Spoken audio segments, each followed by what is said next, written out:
Hey guys, it's Coach Gaglione from GaglioneStrength.com. We got another strong lady on the line. Julia, how you doing today? I'm good, John. How are you? Great, thanks for coming on. Actually, for if anyone remembers, I actually had a podcast before this a long time ago, and Julia was one of my early guests. So it's things have kind of come full circle, which is cool. So I'm happy to have you again, and yeah, it's always great chatting with you. So for the people that are listening or watching this, can you just give us a little brief introduction on who you are, like where you're from, and what you got going on right now? Um, well, let's see. Quick background is I've been probably lifting and training since I was in high school, since I was about 15, so going on 21 years now. I have been in the strength and fitness industry for quite some time. Spent some time at Ball State, spent about 7 years at University of Buffalo as a strength coach. Dabbled in the private field, doing some sports performance training, and right now kind of doing a little bit of everything as well as, consulting and speaking and whatnot. So that's kind of my professional side. And then the athletic background is, I've been an athlete my whole life, got into lifting in high school, started getting, what I noticed was that I was getting stronger, and it was motivating for me. I think as a female in the mid '90s, when I don't know, girls weren't really lifting weights back then. No. But it was to me it was exciting, and I was an athlete at the time. And then when I got into college, I started getting into powerlifting, and that's kind of where things took off. I found that I spent a lot of time doing the whole fitness thing, reading the fitness magazines and doing what was in those, and um, but what I found was most motivating and challenging for me was the strength part of it, and just the process of getting stronger and achieving new things, and getting better. Every time I was in the gym, I was improving and getting better. So that whole process has led me to where I am today. Cool. Yeah, I think it's funny. I think when I first probably started, besides like your powerlifting stuff on Elite, I think at the time when I was following you, you were a strength coach at Buffalo. I think, and I Yep. remember like reviewing. I don't know where your program, but you had some sort of like I don't know what product it was, but I think I don't know if it was a bonus or something for like a basketball like training because I started training a lot of athletes too, and I remember, yeah, like I guess it was one of like the early learn to train seminars we had met in person. I think for the first time. So, yeah, it's been really cool to kind of follow you and see like you were like one of the first like really like prominent woman strength coaches, and like powerlifters that were kind of like out there. At least from what I saw from because I've been kind of following elite stuff for a while, so it's been pretty cool to watch your progression and all like the stuff you've been doing. So I want to rewind a little bit. If you can kind of tell us a little bit more about how you got started in just strength training in general, and then when did you kind of decide that you wanted to compete in powerlifting, and how did that happen? Well, I started lifting. It was in high school, and to be honest with you, I needed a PE course, and I was a what year was I? I think I was a sophomore. I was a junior at the time, and needed a PE course, a 1 credit course, and so I took up weight training, and the football coach was the teacher, and it was me and a friend of mine that I ran track with, and there were a couple other girls who, I don't know, they didn't really do much, but me and her were very, like, we were into it, we were Yeah. into training, and not only because of the training part of it, but we also noticed, obviously running track as well, that we knew that it could benefit us as track athletes. And so that was my junior year. I stuck around. My senior year, I came back.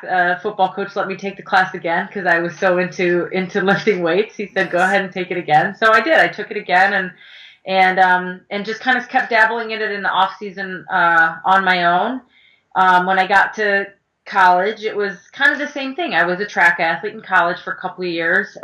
We lifted as a team, and when I stopped running track, it was obviously I had the enjoyment part of it in me. I enjoyed training. I enjoyed being in the weight room. But like I mentioned, I was kind of lost at that point. I wasn't smart enough at the time to figure out the programming side of things. So I just picked up, magazines and, did what I could to just kind of quote unquote work out. And I learned a lot, but I wasn't getting anywhere until I really started to focus on the strength side of things, and I started to work on improving my bench press and trying to do pull-ups on my own. I was 19, 20 years old, and I wanted to be able to do pull-ups. So as I started progressing in those types of things, it was like, oh wow, you're getting stronger. I can do 2 pull-ups now, 5 pull-ups. I remember the first time I benched 135. Mm. So all of those little milestones kind of added into, a bigger thing. And it was, all right, well, let's go check out a local powerlifting competition. And watched one and was like, okay, I think I could do this. And that was kind of history. Started out with just some small local meets and then decided to my senior year in college. We had a powerlifting team at Ball State with the likes of actually Mike Robertson and Matt Wenning and some Yeah, of those yeah, guys. it's crazy. Um, yeah, so it's kind of funny to see us all doing what we're doing now, but Yeah, that was absolutely. my team, and so that's where things took off, and it was that year that I went to a when Dave Tate was doing his West Side seminars. I went to a West Side seminar, and really that's kind of uh, the start of Kind of my relationship with turning Dave. point. Yeah, Yeah, yeah, yeah. absolutely. Yep. I have all I have the West Side VHS tapes. It's like what's a VHS? You It's can't even watch it anymore. crazy. I don't even know about. I can't get rid of them. They're just I don't know. They're legendary. Yep. So Don't throw them away. for obviously like when we you've been in it longer than me, but when we started like kind of lifting, equipped lifting was more of like the thing. It wasn't really this raw kind of category.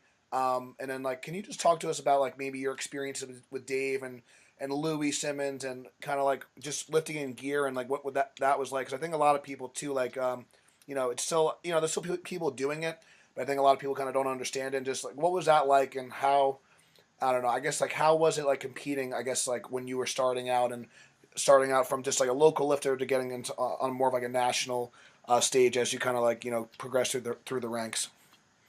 Well, Dave and Louie were both huge influences as far as that goes. Because that year, my senior year in college, was when our team, we at the time we were lifting in USAPL, and because at the time there weren't a lot of federations, and Yes, yes. that was kind of the standard for college powerlifting, collegiate powerlifting. That's where they competed. That's where the national collegiate championships were, and so that's what we did. Um, so they were, even Louis and Dave at that time were extremely supportive of me competing in that. Gear at that time was minimal at best. It was single ply. There might have been some double ply stuff floating around, but Yeah. it was probably a tight singlet in comparison to Right. today's Like those like the Z suits, like the gear. blast shirts and stuff like that. Yep, Yeah, yeah, yeah. blast shirts and the Z suits and things. Yep. Yeah. So it was definitely a good start, but then after I graduated from Ball State, it was okay, what's next? What's the next step? And did a few more meets as far as that go, USAPL went, and then just decided, why don't we start dabbling in some more things? At the time, it started to progress a little more. There were briefs now. There were shirts were getting to be a little bit more. There were denim shirts coming out. There were canvas suits. This was back in the day of, canvas suits. And at the time I would travel out to see Louis every, month when I could, and he helped and he trained and he, coached. So he had a huge influence on, not just as far as competing in the gear, but also my training philosophy at the time, and really kind of molding some of those early concepts into still what I use today. So they were super supportive as far as really any direction I wanted to go. It didn't matter. But two huge impacts, and I talk about it in an ebook that I wrote as well. They were both two huge impacts that had on me, in my powerlifting career. Yeah. Yeah, it's really Yep. cool. I think one thing I just want to kind of highlight too, because I did a lot of traveling when I started as well. Just so like there wasn't we powerlifting gyms and powerlifting like teams and stuff. They weren't as accessible. There wasn't as as many as they were. So I mean, driving like an hour and a half, 2 hours to train was not, I mean, that was like not I guess a big deal. And I think nowadays when people, if they have to drive like 20, 30 minutes, it's like, oh, it's kind of too far. I forget. Um, No, no, I traveled. It was, at the time it was 2.5 hours to Columbus, and make the trip once or twice a month. And like you said, we didn't have social media. We didn't have, there weren't as many gyms, of those types of gyms yeah, around. And that's what we did. And you hear some of us old school people, yeah, and guys that are obviously a lot older than me as well, yeah, talking about that. And I feel like that's kind of where the heart of powerlifting was. It was going and training and being around that, not just, I mean, it's great. Social media is great, but it's not just sharing stuff on social yeah. media. You kind of miss out on the personal impact of it when you're, there. So, yeah. I think sometimes we take for granted when things are information and things are so accessible. When you don't have to kind of work for it. Um, Yep. are you? Do you ever meet? I don't know if you ever are familiar. Or do you ever meet Zach Evanesh? Yeah, I did. I So met Zach. Oh, that was probably 2006 at cool. a Syracuse strength Nice, seminar. nice. So yeah, Way wrong. yeah. So the reason Zach's a great buddy of mine. He's been like a mentor of me.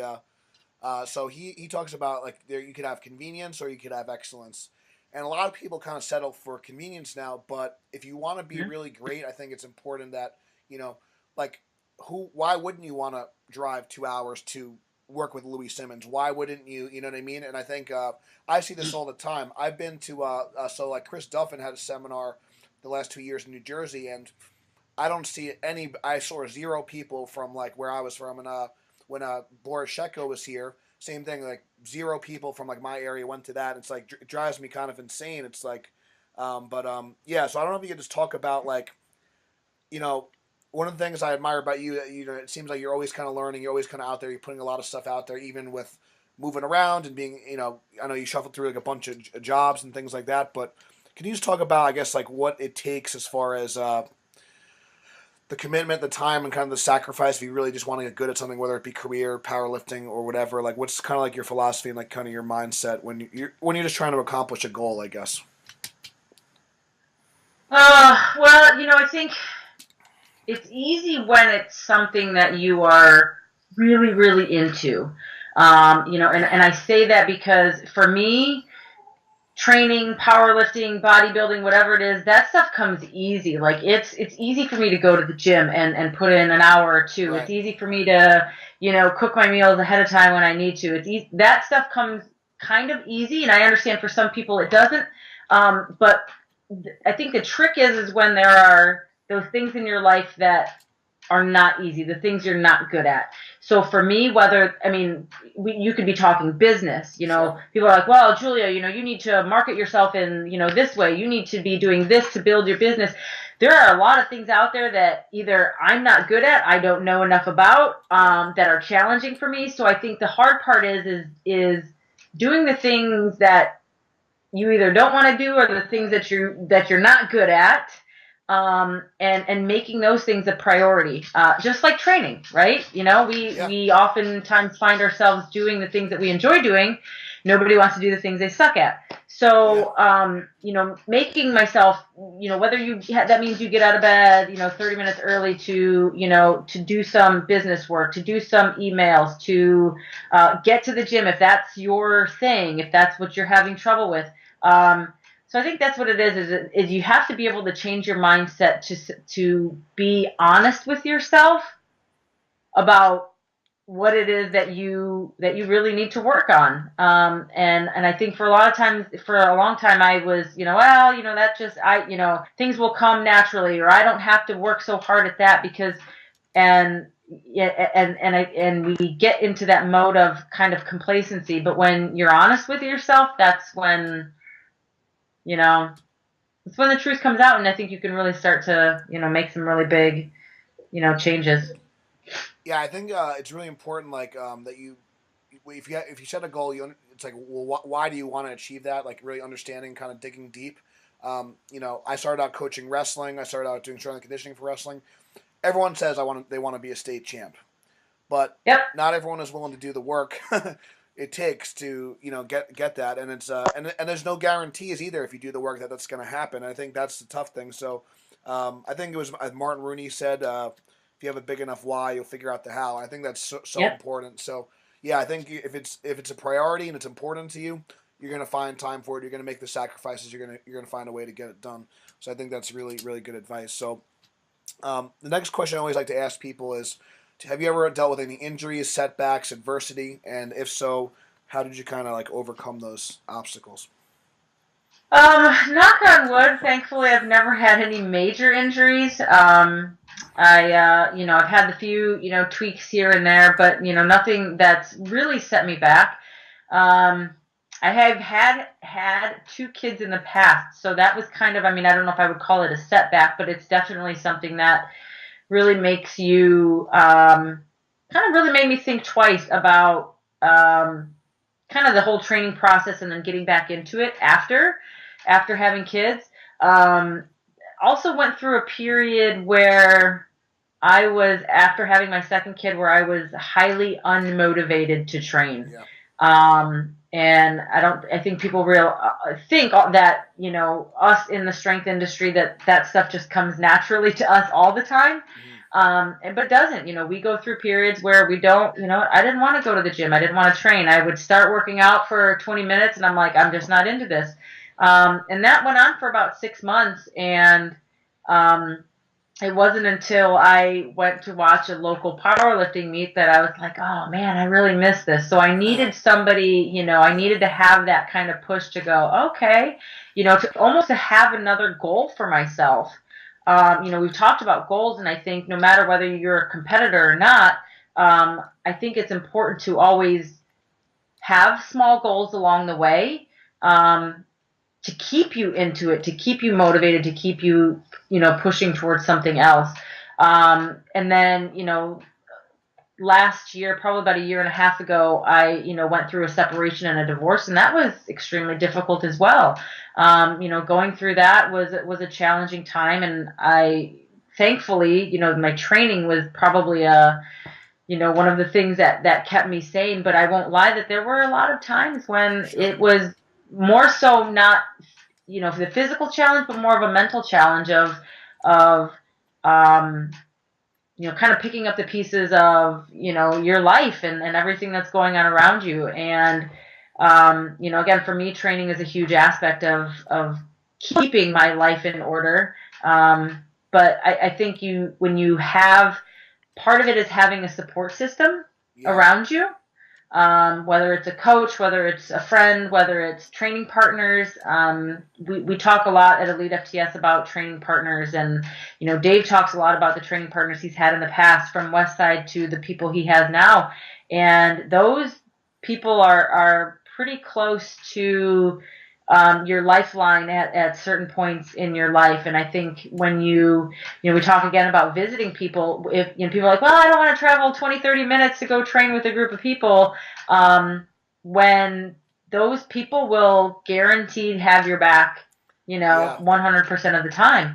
And they become family. So that's something to look into as well, and to take into consideration that if you're constantly feeling like you're not making progress or you're not making headway, but yet you don't want to make a sacrifice or commitment to find good training partners, or a good support system, then you really end up kind of shooting yourself in the foot. So yeah. I think that's really good advice. And I guess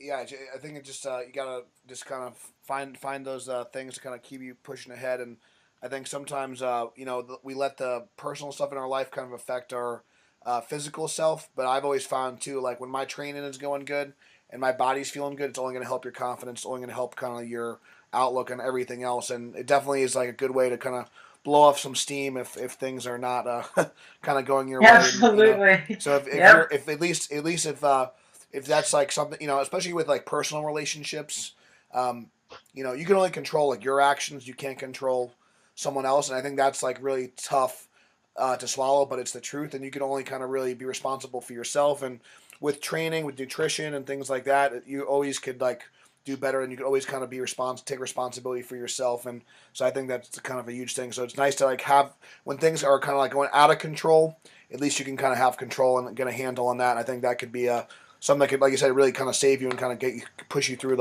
those tough times. So very, Yeah. very cool. So like we were saying before we started the recording, a lot of women may be kind of intimidated to start kind of training and things like that. Um, what are some advice for some people starting out if they're kind of not really sure where to start, or they kind of want to get into powerlifting or just strength training in general? Um, I think they need to find what I always tell people is they need to find something that they enjoy first and foremost. We Lifting weights comes naturally to us. We enjoy it naturally. There are people, there's a group of us that's just something we've, picked up and we do. Not especially women. Not every woman is going to be open to lifting weights the first time they step in the gym and work out. So I think with those type of people, if they're not sure if that's the direction they want to go, I think part of it is one, making it enjoyable. So you might not be squatting heavy for, the first 3 months that you're in the gym, but they're gonna movement patterns maybe through, other avenues, maybe through different, you know, different tools, whether it's medicine balls or kettlebells or whatever it is. I think that's something that they have to enjoy doing. You and I both worked with a lot of athletes and people over the years, and when they lose interest, is when we lose them as people. And so, I mean, we could probably have an entire conversation about this, about different avenues to go, but I think the main key is to make sure that that they're enjoying it.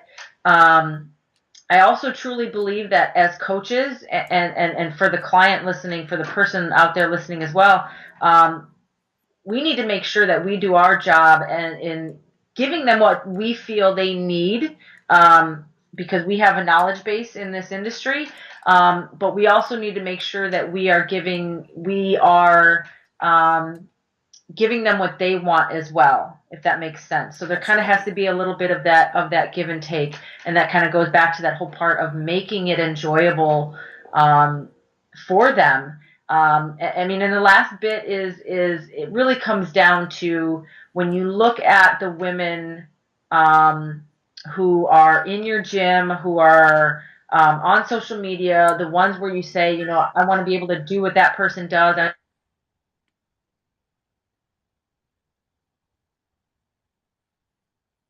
Those women are the ones that are lifting weights. And so I think when you look at that speaks volumes in and of itself, of, the people who are out there who are feeling good, who are, positive in their life, who have, who look good, who look the way they want to look, whatever that look is, those women are lifting weights.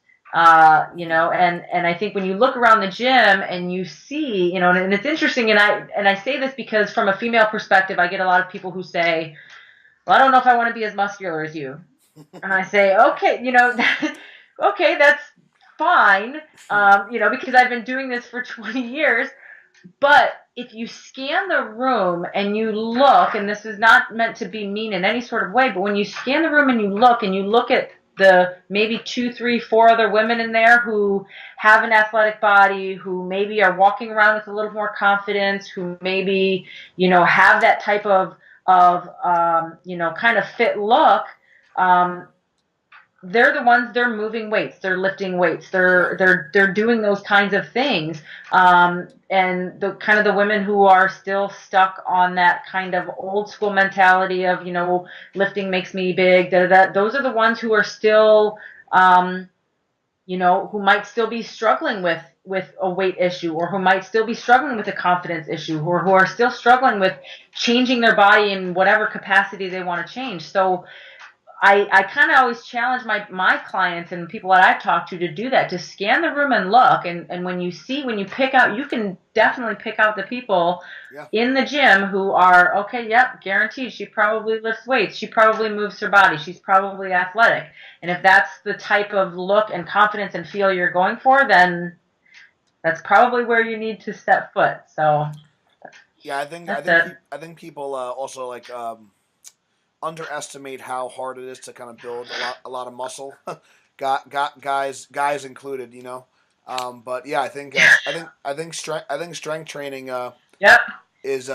you know, is definitely something that could be, it's a useful tool no matter like what your goal is, even if you really don't care about, you know, maybe being a world record power lifter. It still definitely has its place no matter like what your goal. So um, the other thing I wanted to talk to you about too, you know, I've always, you know, you're a lifter, you do physique competitions now, all this stuff, but I've always kind of like, as far as how if I had to label you, not to, as like you're a coach, you're a strength coach at heart, you know, that's how I always like kind of seen you. So that's still kind of a rare thing to see. Like even now, it's getting better, but as a woman, as like an actual strength coach, um, and I know you were in a collegiate setting for a long time. I know you were in the private setting for a while too, and I know I'm sure you work with a lot of people now, like online or in person, whatever it is. But what are some advice do you have for people that maybe so maybe they're already into, you know, strength training and all this stuff, and they want to start coaching people.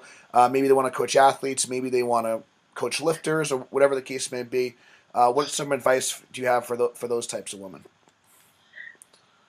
First and foremost, and it kind of goes back to what we talked about earlier, is to, you have to go out, get out, talk to other coaches who have Yeah, been in the business for years. Go and visit other gyms, trainers, strength yeah, coaches, university coaches.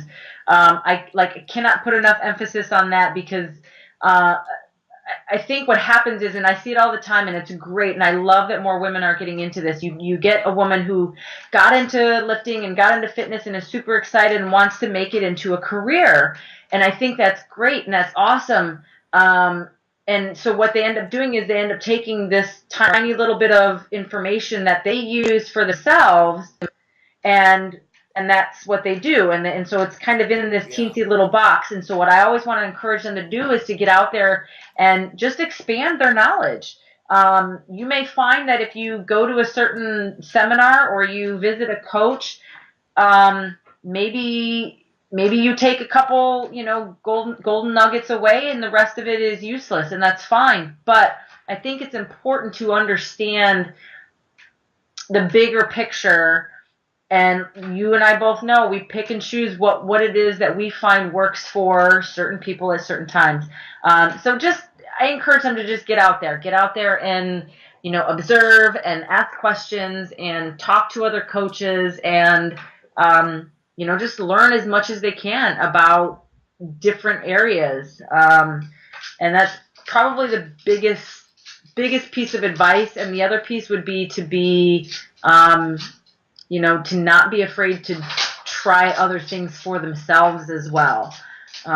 Because again, we sort of get stuck into what we like to do and what it is that we're good at, but also, being able to, try new things, and dabble in some other things. It doesn't mean you have to do it full time, but at least be aware of it and knowledgeable enough to be able to teach it. yeah. So, I think the education piece is really big. I don't know if you guys, if you could probably see. I don't know if you guys could see, but behind me is like all my books and DVDs. It's and that's like just a, and that's from over like, the past 10 years plus of like learning. But I do say, like, especially again with, not to like always keep blaming social media, but and the internet, but the information is so accessible now. But I do think like live, in person, hands on learning. yep, The first half of my coaching career, I mean, I can't even tell you how many strength coaches I mean, one of my favorites actually. You'll appreciate this, Julia. But but this was around the time I met you. Before I got on the plane to Columbus for the first time, I like emailed Louis Simmons, and because I wanted to visit Westside Barbell, and Louis got back to me, and I'm like, is this like a prank, like like whatever? And he's basically like, yeah, like as long as you want to train, he's like, come on down, And I remember he actually made a joke. So I hope earmuffs, Dave. But I'm sure like you, but he says like, yeah, only it's like, at Elite, it's like everyone's got their travel bags on the floor, but it's like we have our gym bags on our floor. Louis, he was saying something like crazy like nonsense. He was going nuts.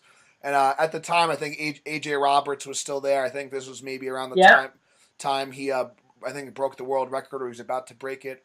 And man, I just remember feeling like such a weakling, like like but it was a really good experience. And honestly, he took the time to talk with me and work with me and stuff. And I mean, it just it was just really cool. But I think that don't be afraid to reach out. Don't be afraid to like Yep. visit these people.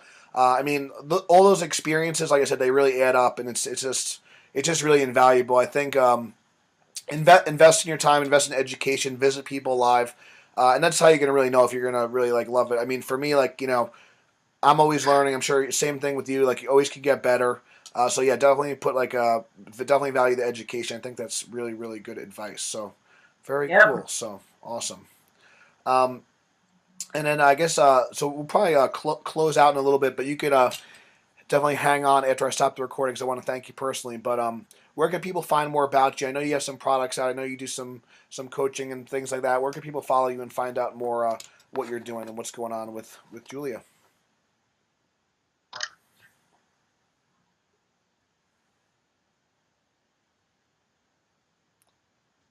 Okay, can you hear me? Easiest. Yep. Yep. Sorry, connection Okay, gets a little bad there, yeah, but it's okay. gotcha. All right, we're good now.